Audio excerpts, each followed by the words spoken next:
Fortune doesn't favor fools. Hey guys, Salty Ethan here. Welcome back to another video. Today, I'm going to be talking about the best Miss Fortune builds as of Season 9. So I know that season's coming towards an end pretty soon. And I know some of the low elo boys out there, the bronzies, the silvers, the golds, some of you guys may want to start climbing and get those ranked rewards at the end of the season. Maybe if you're in plat, you want to try something new instead of playing those common peasant ADCs that build crit and zeal items. Because MF is such a diverse ADC, she can build anything she wants. She can go tank, she can go crit, lethality, whatever she wants. And which is why I'm making this video, because there's tons of builds out there and I want to direct you into some good ones out there. And also want to shout out Miss Fortune the Bez. He's got some great build ideas. I watch his videos a lot. You guys should check him out too. If you're an MF main, he makes some great guides out there. So please check him out. Link in the description. But anyways, let's get started. Before we begin, I just want to say if you're new to the channel, don't forget to subscribe, like the video if you enjoyed, and comment down below if you want to see anything new on the channel. So like if you want to tell me stop one-tricking MF and start playing some more champions, tell me that in comments. And I read it all the time, so yeah. But anyways, let's get started. So I'm going to start ranking these builds by my favorite. Now, this is also subject to change if, any items get nerfed or something. Or if you have a different point of view, then I'm sorry, we don't drink the same tea. But, it is what it is. So number one, I really like the Dark Harvest lethality build. I go this build anytime I can. The only time I don't is if the enemy team has like 2 or more tanks. So if the top laner is a beefy boy, if the jungler is like a Jarvan or a Nunu, they're going to build armor, right? So I don't want to go lethality because my damage is going to be useless against them. It's a waste of an item. I can build like a crit item against that armor, so I don't want to go lethality. And when I do go lethality, however, it's if the team has only like 1 tank. Okay, support doesn't count because, they're not really going to even matter towards like mid or end game. It only matters for the laning phase. And if the enemy bot lane you're up against is like 2 of them are squishy, it's an instant given for you to go Dark Harvest. So if the enemy team is like Caitlyn plus Soraka, boom, Dark Harvest is instantly. Janna plus Caitlyn, boom, Janna's gonna be like one shot from my Qs if I can get onto her. So Dark Harvest is really, really good.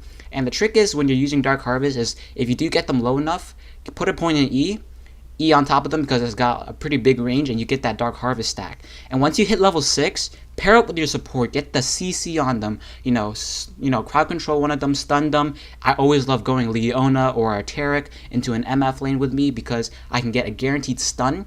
And when I hit level 6, pop the ult, shred them to pieces, get the free kills, get out of laning phase and own that game because Dark Harvest is just amazing in laning. When you have your ultimate damage with Dark Harvest, it's just super good. That's why Dark Harvest was such a viable pick for MF back in Season 8, late Season 8. So that's why I like Dark Harvest number 1.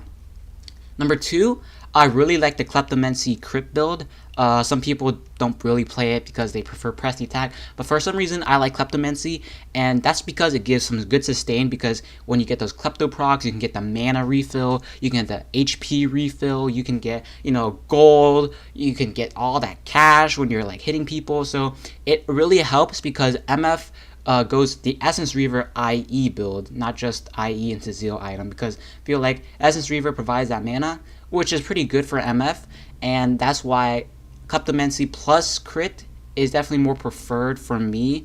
And definitely once you get out of laning phase, you have farmed up, you did well in the laning phase, and you got those items together like the IE or the Essence Reaver, and then you get a rapid fire cannon, man, you're going to be stomping on that enemy team. You're going to be kiting them out with your W. You're going to be just doing some nice damage like those common peasant ADCs. You're going to be like Caitlyn essentially as MF without that extra range. But you're just going to have that W, attack speed steroid. You're going to be auto Q autoing, and your ultimate also crits. So that's also a pointer for you. If you do land like a fat ulti on an enemy team, man, you're going to get some big beefy damage out there. So Kleptomancy plus crit is also definitely a good way to go.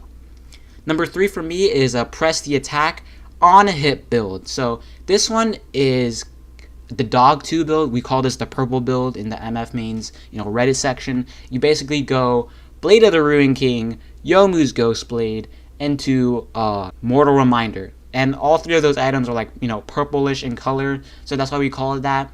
But basically, this build is really good because you not only have some lethality damage for burst, you also have some on-hit damage against those tanks. So Blade of the Ruined King plus the Mortal Reminder is really good tank busting items, and you can really carry your team once you get ahead. However, why I rank this number 3 is because Press the Attack just feels iffy for me if like I don't do enough damage in the lane. Like I feel like sometimes I can take Dark Harvest and do a whole lot more, a whole lot better. And you know, Q's off of the minions is a little weaker on Press the Attack. However, if you do have a good support, a good all-in support, Press the Attack is definitely a good choice. So if Thresh can land his Q's, bam, Press the Attack is just, you know, gonna do work for you. So that's why I listed number 3.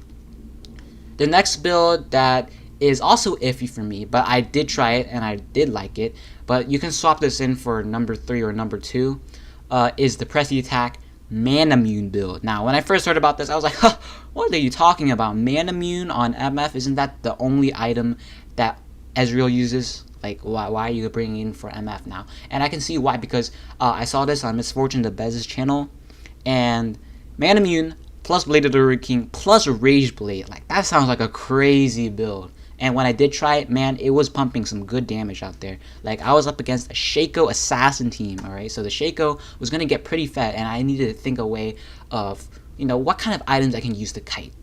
And I thought to myself, wow, Blade of the Ruined King plus Rage Blade, those are fat kiting items right there. So why don't I just go this build? And surprisingly, it worked really well against their team. And Manamune is not that bad on MF. You can stack it well. Because you have that E uses a lot of mana, Q, and then your W and your autos, they stack up Manamune to get you to the mirror mana. And then once you get your Blade of the Ruined King, those 2 items are enough for you to like really kite out some, you know, assassins or tanks, and it does really well in terms of attack speed. And I feel like the on-hit damage is definitely good against those teams that you need to really kite out. So similar to that purple build I was talking about earlier, except that one's used more against, you know, bigger, tankier teams.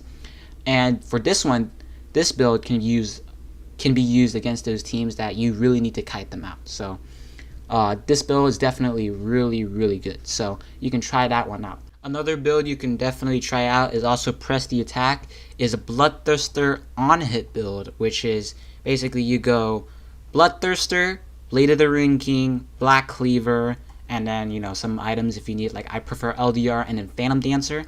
It gives you 2 shields actually. You get Bloodthirster shield, Phantom Dancer shield, and then if you go overheal, then you can count that as 3 shields. So that's like a triple shield build. But like the Bloodthirster idea also comes from Miss Fortune the Bez. However, it's not widely used as much as Dog 2's purple build. So anyways, those are like my top 5 Miss Fortune builds to run as of Season 9. If you got any ones you guys like specifically, comment down below. I read all the comments, I reply to all. And tell me what you guys think of this video. And yeah, I hope you guys enjoyed, and I'll see you guys next time. Peace out.